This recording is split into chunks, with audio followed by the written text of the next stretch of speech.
So I'm gonna say welcome, we're gonna get started, because it is 7 o'clock. Is it 7 o'clock? No, you are. It's running. Yep. Okay, Okay. I'm supposed to do it. Yeah, And as people come in, I like that kind of being in charge. So we're just, Laura, Let I'll you have know. you sit on this side, just in Okay. case it, just send them down to get a folder or something like that. Okay. And so, welcome, and, Dr. Chandler and I have been talking about giving away information. And sometimes there's so much information out there that we have access to, and we know and we assume you are searching for information and medical information, good quality medical information that helps improve. And one of the topics is on sleep, because we see this at Ideal Health, and she sees this at Cornerstone Clinic for Women all the time. And I don't know what the percentages are, but I think it's almost like 75% have some sleep issue of some kind. The National Sleep Institute, I was reading about that. So if you'll open your folder, this is some of the handouts she'll be going over. Then there's just some additional information. This top sheet is if you want to take notes. And you don't have to figure out a goal for yourself, but I love goal setting, and so I'm always working on goals. So you don't have to put your goal first or anything like that. But I would like you to think about what is the reality of your sleep right now. And that's right here. And what is your current reality? You know, that's where you write, what am I doing right now? And what am I experiencing? And what behaviors conflict with better sleep? Okay, what behaviors am I doing right now that conflict with better sleep? And what are my consequences? And that would be your symptoms, side effects. That could be cranky at your spouse. No offense, honey, but I'm not kidding. You wouldn't even do that. Then there's options and solutions, what has worked in the past. So I'm just kind of briefly going over this, because this is really your note-taking sheet. And you don't have to take notes on everything. There's some things you already know. There's some things that you're going, I've already read this. Yes, I'm hearing this over and over again. But there may be something new. And hopefully we do present something new. And ultimately, can there be one thing we say tonight that can move the needle in your life to get a better sleep? You know, one thing. And so it doesn't have to be the whole list. And if there's 10 things on here, don't try to do all 10. Just start with a few, okay? All right. We want to offer sound information, like who do we go to? Who are we listening to? Dr. Mark Hyman, did I say his first name right? Mark Hyman. Dr. Josh Axe, he has good information out there. Authority Nutrition has good information out there. Mercola has information out there that's accurate and scientific. It said he tends to be an alarmist, is what I would say. And so even though he gives good information, he always coaches things in don't ever do this. So he can be an alarmist. But he always cites the medical journals and things like that. So, and there's others out there also, Dr. Lustig, he's a pediatric, but he's very good. So we want to give sound information. We want things to be as simple as possible, and we want to encourage lasting behavior change. Now, interestingly enough, as I was putting the slides together, you notice this is really, in the medical world, probably a doctor, the medical world is hit, maybe that's where the 75% of the statistics came from in the medical world, because they are tired. Is that right? That may have been it. And so there's consequences of not getting enough sleep. And we're not saying small consequences, we're saying profound consequences. The Centers of Sleep say 2 hours every day are hindered in your workday just from lack of sleep. 2 hours of production time, lack of creativity, the percentages of errors and on the job go up, you know. So anyways, so I'm going to introduce Dr. Chandler. I mean, she doesn't really need an introduction. Most of you know who she is. She's an OBGYN and practices gynecology now. And that's why I put this in here, because she also specializes in hormones. And she may not say she does, but she does. I know she does female hormones, but I've sat with her at conferences on just hormones alone, men and women, and she studies this constantly. And so she's going to talk she'll talk a little bit about that, and then we'll move right along. But Dr. Chandler not only is the owner of Ideal Health, but she is the senior doctor at Cornerstone Clinic for Women. So, say that again? The old one. The old one? Senior was nice. Yeah. So, okay, I'm gonna start with you, and then you can, yeah. Okay, And then this is the order of some of the handouts Okay. too, and I'll help you. all right. Well, so I appreciate Jessica. Jessica had asked me to do this, a couple months ago, and at first, it was gonna be like 3 weeks after my daughter's wedding, and I thought, yeah, I can do that. And then the time came last night. Jessica, I don't know. I can get up there and talk about what I do every day, but to do a presentation, so she made the presentation for me, so I really appreciate that. And I'm just gonna try to really interject more what my experience is, because I feel like, that's what I really know. Now, how I first became interested though in a lot of this, because I'm not a sleep specialist, I'm a gynecologist, so why am I doing this? And really, I'd say about 2005, I had some patients come to me and ask me questions about bioidentical hormones. And rather than, my first thought was, yeah, right, that's not, some mumbo jumbo, whatever. But he gave me some books and, anyway, after researching that and looking, and I was like, this makes sense, and then going to some conferences and realized it's based on science. And I don't know that will ever become standard of care. And my thought on that is because it's not backed up by big pharma, it's probably never going to become standard of care. And there's still a lot of people that are very skeptical. And I don't say I do everybody bioidentical, but I want to do both, integrated. That's my whole thing, integrated. So in the process of doing that and learning, Jessica and I had gone to a conference, and in addition to all the hormones, they were talking about all these supplements, all these things. It really got me turned on to learning about more naturopathic therapy. So, anyway, and I just started trying out some things, and we see some results with some of these things. So, and I also would tell y'all, if I see several y'all in here that I know and have seen, and and if I haven't told you about some of these things, I apologize. And some of these things I'm just learning about myself too. It's newer to me. But anyway, so as Jessica said, there's huge ramifications of lack of sleep, memory loss, high blood pressure, obesity. It really surprised me as I started looking. It's going to change, even just, that's what I love about doing talks like this, because I think when you do things like this, you research and then you learn more, and then I was surprised at the effects. I knew sleep was important, but I didn't realize it affects all these things. And one thing I've always thought, it's like, what do people do?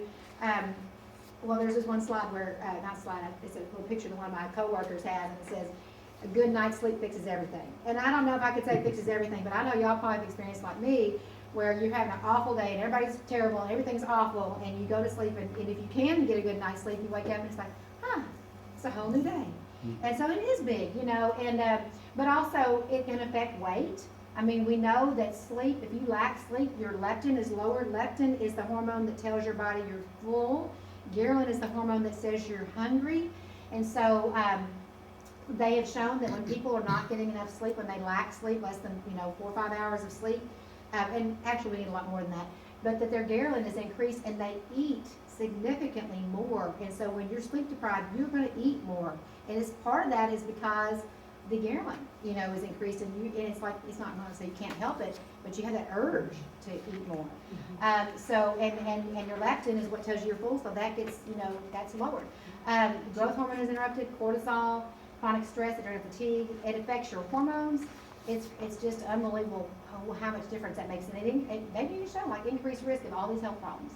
So now, and yes, hormones, I would tell you, my purpose tonight really is not, I feel like the hormones is a whole other issue, honestly. And that can make it, if your estrogen's low, you get hot flashes, you don't sleep. If your progesterone's low, that can affect, and even men sometimes that can have an effect on their sleep. Testosterone has been shown to improve sleep. But because those things require prescriptions, and we're wanting to help you all tonight with things that you can just do on your own, then we're just going to talk about more supplements. Growth hormone is put out by the pituitary, and in the first 2 hours of sleep is the maximum percentage of growth hormone. So elite athletes know that. Olympic athletes know that. And and they even have a synthetic shot that can $3,000 a shot. But there's side effects to it, but I'm just saying, and there's good things about the growth hormone. The synthetic is because children who don't develop right, their organs are not developing, they can give this to children, and it causes that. but we need to keep our maximum amount. And our maximum amount is produced in the first 2 hours of sleep. And it keeps you leaner, anti-aging, speeds things up metabolically, things like that. So in muscle world, it keeps the fast twitch muscles going to, so, okay. And Jessica, I tell you what, if we're gonna be real transparent here. I was thinking, I was just gonna talk about the Yeah. supplements and Yeah. things. Do you mind giving the No. presentation? This is just the 4 stages of sleep. This is just to show you, so if I go back to this slide, I don't know how to go back. How do I go back? Laura, I mean, Ginger, push the back button on that computer. I told you we'd keep this very casual. Backspace. Yeah. Yeah. Where did I put on the growth hormone? Oh, it's interrupted in the cycles 2 and 3. So if I'm now moving to the sleep cycles, that's the interim of consciousness. Your growth hormone comes at 2 and 3, not in REM sleep. Okay? So growth hormone alone is a big deal with the pituitary, and again, it slows the aging process down, the joints, the muscles, the fast twitch. So this is why college students are finding, it's just their growth hormone is affected in that realm because they're going to bed so late. And they're hitting REM a little earlier, or REM is shortened and they're not even getting there. So anyways, I just put that in there. I'm not going to go over that. That's just something for you to read later. Health benefits of a good night's sleep is helps your immune function, metabolism, memory. It restores and rejuvenates. The growth, muscle growth and tissue repair, protein synthesis, and growth hormone mostly occur only during sleep. Does that make sense? Only during sleep. That's when that occurs. Of course, after my son's accident, the brain cognitive function and brain plasticity theory, those are big deals for me right now. And my son does experience fatigue every day now. And so he goes to sleep early in his day. But if this is important to you, what I'm telling you is on that sheet of behavior change, if your goal is because you're noticing some of these things in your life to improve, so the goal is not just to improve sleep. The goal may be to improve your brain cognitive function. Okay? To do that, what's it going to take to do so? That's what that first sheet, that note-taking sheet, is all about. All right? And then the tools. My sons are computer programming, and they say that word hacking all the time. And so we probably, let's see, everybody here grew up hacking is like clearing the woods, with a machete. And it still means to clear the path forward. So here are the options, and this is where I'm going to turn this over to you. Okay. So, so there's nutrition supplements, and there's all kinds of things that I wasn't even aware of until, more recently, but addressing physical and medical issues. I mean, somebody could have sleep apnea that's causing a problem. You could have restless leg. I mean, you could have, low iron increases your risk of restless leg. You can have pain, chronic pain that's keeping you from sleeping, or the medical issue be hormonal issues, possibly, not menopause. Habits, changing behaviors. I cannot tell you how many times I'll talk to somebody, and I think a lot of times people know, but it's hard to implement. Okay, I'll tell them myself, limit caffeine. I went to a conference and the doctor's like, he was talking, he said, do not drink caffeine afternoon. Do not do that afternoon. And I like a good afternoon cup of coffee. So that's been hard because he said, if you drink a cup of coffee after noon, it's like swallowing a drill sergeant. That's what he said. And so we really, and it doesn't necessarily have to be coffee. It can be any caffeine, okay? Yeah, tea, of course not really decaffeinated, but sodas, that kind of thing. So we know we got to eat well. And I have seen so many people too, this is not necessarily just ideal protein, but when they're eating well and when they're on ideal protein, we've had patients say, I'm sleeping better, I'm getting up, feeling rested, and I think part of it, I think there's a couple of things. I think the nutrition is important, I think you're getting more protein than you've ever gotten before, and that is a precursor to neurotransmitters that you need. I think that you're getting more magnesium because of all the green leafy vegetables that people are eating. And I think you're cutting down the carbs, which those insulin spikes, a lot of people have told me that when they, even people who didn't do the program, who haven't done that program, I had one patient who went sleep and she said, I quit eating a bowl of cereal at bedtime and I'm sleeping so much better. And sometimes that could be just because she was eating and trying to digest and she was having that food, but she felt like it was the carbs and the cereal that was causing her problem. So good nutrition, exercise, of course not exercise right before bed. Right, what was the limit, Jessica, on that? Well, two different approaches. Harvard says before 3 o'clock, but a lot of people at the athletic club, things like that, I'd teach 7 o'clock classes. So I know on those days I taught the 7 o'clock classes, I was more pumped up. Yeah. And I couldn't sleep on those days. And so Yeah. it makes sense, but if you go right after work, I think that needs to be your limit, unless you're Yeah. gonna take a stroll with Yeah. your spouse. Yeah. Now, limit electronics, there's lots of evidence on that. Shut that down. And I guess it's at least an hour before. Yeah. Because that light in your eyes, I've wondered, that's where I think melatonin comes in also, because melatonin is released in the dark. And if you have looked at light up until the time you go to bed, you're probably not gonna be getting that melatonin like you normally would, and especially a computer screen. Or your phone, it's important to put your phones to the side.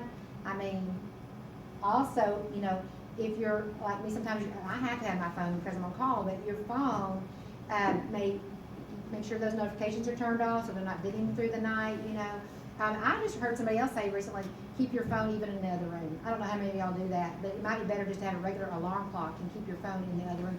And I know McCullough, I don't know if I agree with this or not, but he talks about the waves, the waves, and I'm just quoting what Myra told me the other day. You were talking about the phone. We were just talking about that. But the waves from the phone, they have some people think that has something to do with cancer and brain cancer. And I'm not going to claim that necessarily. I'm not going to say that that's true. However, it doesn't hurt anything to not have that exposure all the time, by your head. I know people who sleep with the pillow under their pillow, Oh, yeah. Or, my daughter, I have to take the phone. If you have kids take the phone. Don't let them have that phone in their room at night. Yeah, I feel like that really disrupts their sleep. Anyway, what else? That's the main thing on that. Okay. And we talk about ritual. Get into that ritual at bedtime, of a good ritual to, calm down. And it might be, I'm going to tell you about some tea in a few minutes, just reading or something like that that's going to calm your brain. I know another patient of mine who could never sleep, but she slept with the TV on all the time. And I try to say, don't sleep with the TV on. But I just always sleep with the TV on. Well, that's not going to work. I just don't think that's good. And evidence shows that's not good. And some people even put find they do well to put like a mask. Now, I don't know if y'all tried that. I have tried it. Now, to me, it doesn't creepy me. It just bothers me. It has something on my head. But I have patients who use that, and they think that really helps them. So We do after the hospital. Stay in the hospital, we Yeah. run all the stuff, and so somebody brought us one, and I thought, I'm not doing that. yeah. Clay started doing it, and I thought, well, he's Yeah. sleeping, I'm gonna get one, so. But y'all have this in your hand, and this is just something that comes from Labrix, which is a company that does a lot of hormones. And so this is some good pointers here. And he says the same thing, avoiding caffeine after lunch, those things. And I thought this was impressive. How much sleep do you need? Adults, between 18 and 40, 7 to 8 hours. Older adults, over 40, 7 to 9 hours. I don't think we should apologize for trying to get a good night. I think a lot of people think they shouldn't sleep so much. But I think it's really, you're going to be more productive, as you said, if you sleep. And I'm preaching to myself because I have a hard time with that. But school-age children, wow, 10 to 11 hours. Oh, man, okay. So magnesium. Now, add in 3 or 4 cups a day of green leafy vegetables. That's what I was telling y'all earlier. If you're eating those green leafy vegetables, you're going to get more magnesium. A lot of people are deficient in magnesium. And so, Actually, that's the newest trend coming up in the medical field, is used to be low vitamin D and the doctors would test. Mhm. Right now, they're all concerned and becoming more and more concerned with the magnesium. however, Jessica, you remember, if your magnesium level is normal, your serum level may be normal, and that doesn't mean that you're good. Your intracellular levels can be low. So there's another test that can be run called the RBC magnesium RBC, and that's a more accurate level of what your real magnesium level I'll is. say that again in case. It's called magnesium-RBC, because if you just get a serum magnesium level, it's gonna be normal. He said, I can't remember who he, because I remember I was at one conference I went to, they're like, okay, the normal range is between 1.8 and 2.5, I think, and you may be 1.8, and he said, if you're at 1.8, you are low. And really, honestly, I don't even know that we really need a magnesium level, because it isn't gonna hurt you to take some magnesium, and it might really help you. So, you know, but it causes many, many symptoms, and it's also, but magnesium is called the relaxation mineral. It causes your muscles to relax, it causes the activity in the brain to relax, it can decrease your cortisol levels, and it's found in, like she said, green leafies, nuts, green beans, kelp, I'm just looking at my list here, figs, dates, collard greens, shrimp, avocados. It's depleted by stress. Your menstrual period can deplete your magnesium, caffeine, another thing caffeine does, alcohol, salt, and sugar. So like I said, I think people's magnesium level, and when they're on plan, they take the CalMag, so that helps too. But most people benefit from about 400 to 1,000 milligrams a day. Some of the best ones are magnesium citrate. They say avoid magnesium carbonate, magnesium citrate, which is what's in our vitamin, but also magnesium glycinate. Now, some people, it really affects your intestines. So some people, magnesium is extra bonus because they don't get constipated with that. But if you have loose stool with magnesium, then the glycinate is supposed to be better for that. Did y'all get that? Magnesium glycinate. Okay. Yes. Helps and- if the citrate moves things along in the bowels, the glycinate, a little more normal. Yeah, that's right. So, Yeah, so that is the first line, and I tell you what, I've had some really good results with patients who, they tell me Natural Calm. I don't know if y'all have ever heard of this, Natural Calm, have you tried it? It's magnesium, that's all it is, That's and all it people, is. have you tried it? I have, when I did the, Hyman detox, I Yeah. think it's one of the. Natural Calm, Uh-huh. yeah, so that has worked for several of my patients who've tried that. Where do you get that? Natural Calm, I had seen it online, and at one time they were saying, Whole Foods Whole carries Foods it. has it, and then Yeah. I saw it somewhere the other day, it might have been a little cheaper, I don't know if it was Drug Emporium. or- Yeah.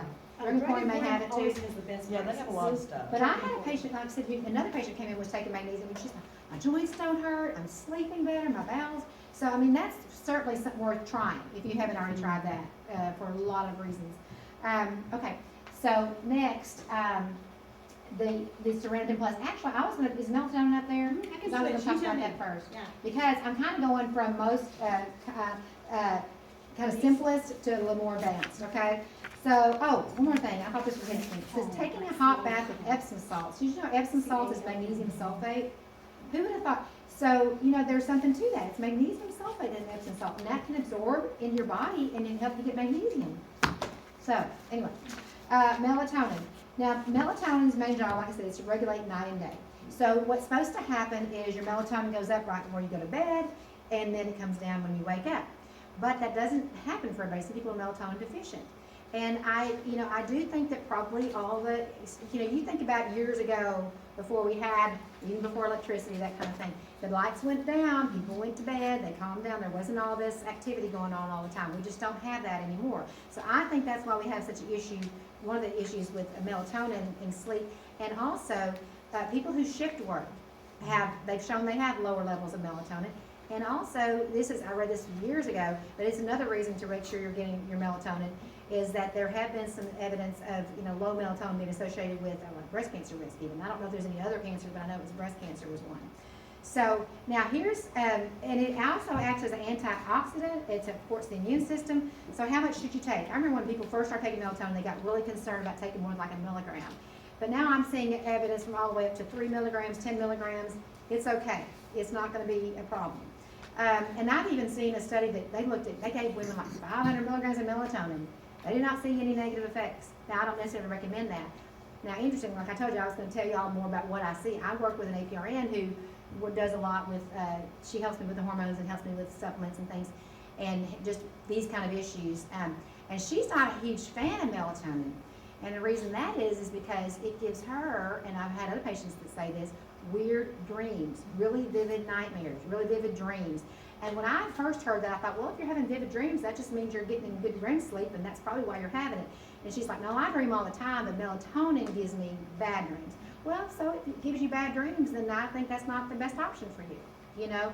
And I also wonder if the different melatonins can do different, you know what I mean? So we really like the Douglas Labs stuff because we feel like there's lots of good companies, but they're a pharmaceutical grade company, and most of the time, that's what we recommend.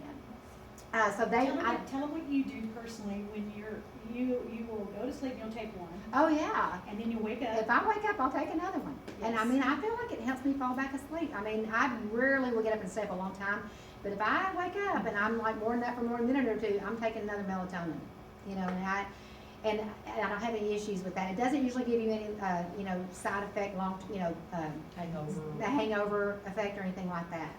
So I think that's an easy thing to try, and for a lot of people, it really does work. You just have to see if you're gonna be one that's gonna cause any problems, and like I said, I think the biggest issue I've seen with that is the nightmares. I've also had some patients that say if they get tolerant to it, they have to take more to have the same effect. And some people feel like whenever they take melatonin, then they feel like they're more dependent on the melatonin. But then again, I don't know if that's really a good, because it's like you probably just need it to begin with then, you know, so. But that, I think melatonin is a good But she's option. saying this is a minimal start, you know, like Yeah. a minimum, you know, other than just behavior change.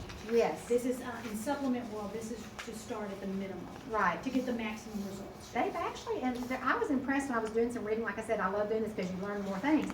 But they also had seen melatonin be helpful for jet lag. I don't know if y'all ever heard that. I know with some of our kids going over their J-term trips, you know, I think one of the teachers was really talking about melatonin was helpful for the jet lag. Also, reducing anxiety before surgery, 3 milligrams to 10 milligrams, 60 to 90 minutes. It dissolves on your tongue, can reduce anxiety before like a procedure or before surgery. So that's something maybe to consider. It should not be used in anybody because it can be affect the immune system, maybe suppress overreaction of the immune system. It can support the immune system. So you don't want somebody who's had like a transplant to take melatonin. That was something new I learned. Okay. Hit next, I'll have Ginger. Okay, let's go back now to the L-theanine. Has anybody heard of L-theanine? Okay, so L-theanine is something fairly new to me also in the last couple of years. I love L-theanine. L-theanine is an amino acid that you find in green tea. And now also, another reason why maybe people when they're on plan sleep good because it's a complete protein, they're probably getting L-theanine that they've been used to get. But L-theanine is a amino acid that you find in green tea, but it gives a sense of calmness. Now, it doesn't make you sleepy, but if you are somebody who, when you get ready to go lay down and go to bed, your mind is racing about the day, or you're thinking about all the things you need to do tomorrow, or you're just, some people do that. They tell me when they get ready to go to bed, they just, That would be me. do you? And they say journaling is good for that. I put a piece of paper next to my bed. Yeah, and that's really helpful. But L-theanine is something that can help that. And L-theanine works on alpha brain waves, alpha waves in the brain, which is supposed to be calming. And you can see the effects within 30 minutes. So I also use L-theanine often for anxiety. It's also used for anxiety. And so, again, I kind of picked the brain of my APRN that I work with, and she said, no, I have prescribed it or recommended it for just as needed for anxiety, kind of like, I had patients who were taking Ativan, and they were able to switch off of Xanax or Ativan and get on the L-theanine and really do well. But she says she feels like they tend to do better if you just take 2 in the morning and 2 in the evening, for just anxiety in general, but for just sleep, you might just take 1 in the evening, 1 or 2 in the evening, okay? Next, we'll go to Serenitin Plus. Serenitin Plus is a supplement that Douglas Lab makes, and it's got L-theanine, it's got vitamin D. Now, I always wonder what the vitamin D does in there, because there's only like 400 in there, so that's not a whole lot compared to what a lot of people need. But I think it must have a synergistic effect with this lactium. This lactium is a milk protein, and the lactium has been shown to improve the cortisol biofeedback. So a lot of times when people aren't sleeping, the cortisol levels are pumped up also at nighttime. So it can allow your body their cortisol biofeedback to function better. And I can just tell you, again, if you look at, you've got the Serenitin in your handout in the back of your folder, and if you read that, I mean, I read that, I'm like, whoa, this is just, kind of, they go into a lot of detail of what it does. But just from a experience standpoint, I've seen really good results with it. I'll tell Jessica, yeah, you tell your story, What Jessica. happened to me was we were sitting with Douglas and they were going over so many, different types of new supplements, and so I'm taking notes for Dr. Chandler, and, I'm thinking, and so once they're done, I mixed up an arthritic one with this one, Serenitin. So for 1 month, I was taking Serenitin in the day. She was so and tired. I was so tired, and I thought, I can't even drive, and I mean, one time I even scared myself, because I'm jerking awake. Yeah. I'm just driving down Cantrell. And were you just taking one in the morning, one at night? Or I two and think I two? was just taking one. Because what it says here is you can take it 1 capsule daily or at bedtime, but it says 1. I think you were taking more I than. think I was just taking one at night. That's crazy, In a because that's day. not common. I mean, I was just like, I cannot stay awake. And then we had a coaches meeting, and she was going over the new supplements, and she said Serenitin keeps you asleep, where melatonin makes you initially go to sleep and only lasts 30 minutes. Serenitin keeps you asleep in the night. And you're like, And I'm "Oh." like, what? And I was, it was I was taking the wrong one. Now, they do say it's one of these things on the warning on here, excessive consumption